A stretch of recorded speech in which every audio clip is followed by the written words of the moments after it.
According to ESPN News, Kurt Warner retired. Part of his retirement is because he took a big hit against the St.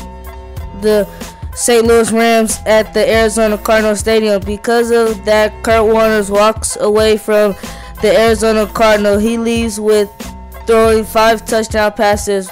Warner will go down in NFL history, the owner of a remarkable legacy, having gone from supermarket self-stocker to the leading figure in the restaurants of 2 MP franchises. It's an upset if Warner doesn't land in the Pro Football Hall of Fame. It's been an amazing ride. Warner at his retirement news conference Friday. I don't think I could have dreamed that it would play off this way.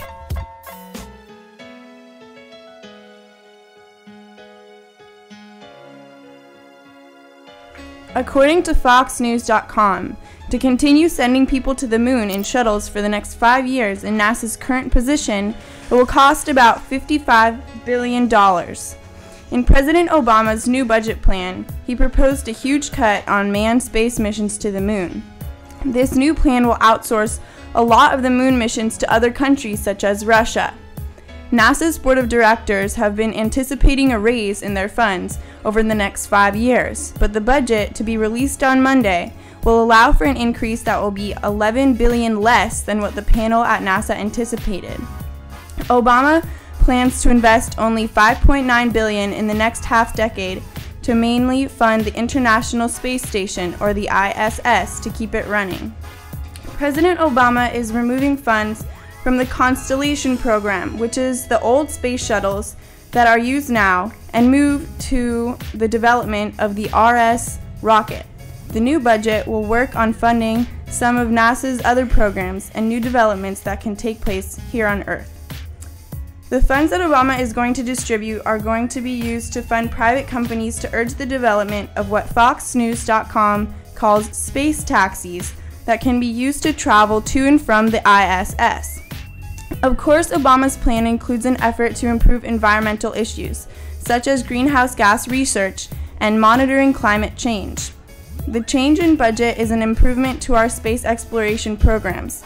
The current shuttle missions sending people to the moon drain billions of dollars and use up tons of gas. Even though Martin Ross and Paul Zittel of aerospace.org say that space missions don't damage the ozone as much as we think, but experimentation in how we can help the damage that has already been done is more beneficial.